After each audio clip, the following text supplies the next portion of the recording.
Dear friends, ఈరోజు వీడియోలో నిత్య ధర్మ ఆచారాలు మరికొన్ని చెప్పుకుందాం. ఒకటి, దీపారాధనకు అగ్గిపెట్టె వాడకూడదని ఏ శాస్త్రాలు చెప్పలేదు. కనుక అగ్గిపెట్టెతో దీపం నిరభ్యంతరంగా వెలిగించుకోవచ్చు. భోజన సమయంలో వేదములు చదువుట, గిన్నె మొత్తం ఊడ్చుకొని తినుట పనికిరావు.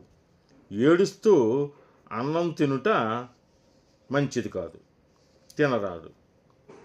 ఇక మరొక విషయం, దేవాలయం నీడను, దేవతల నీడను, యజ్ఞం చేసేవారి నీడను, గోబ్రాహ్మణుల నీడను మనం దాటరాదు, అది అరిష్టం. ఇక మరొక విషయం, శ్రాద్ధములో భోక్తగా మిత్రుడు పనికిరాడు. దానికి ప్రత్యేకంగా భోక్తలు ఉంటారు కాబట్టి వారినే పిలవాలి. మన మిత్రుడే కదా, భోక్తే కదా అని పిలవకూడదు. మిత్రుడు గనక భోక్త అయితే అతన్ని భోక్తగా పిలవరాదు. మనకి మిత్రుడు కాని వాడిని, ఎవరో తెలియని వాళ్ళని భోక్త కింద పిలవాలి. మిత్రుల్ని అతిథులుగా పిలిచి భోజనం పెట్టుకోవచ్చు.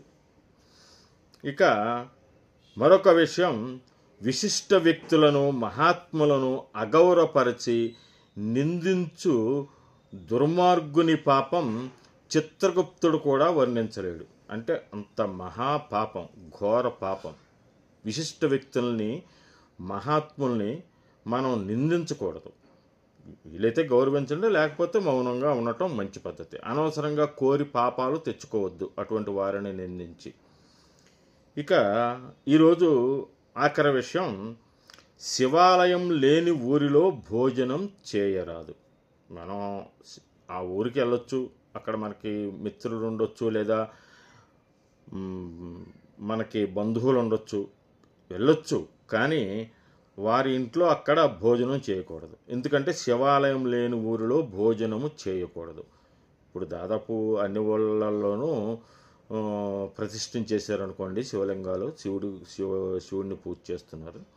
ఇంకా ఏమైనా ఎక్కడైనా శివాలయం గనక లేని ఊరు అని గనక మనకి తెలిసినట్టయితే అక్కడ మనం భోజనం చేయరాదు.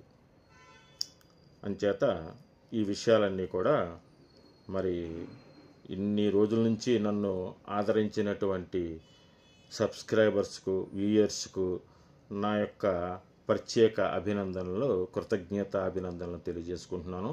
నేను ఇంతవరకు చేసినటువంటి నిత్య ధర్మ ఆచారాల విషయాలన్నీ కూడా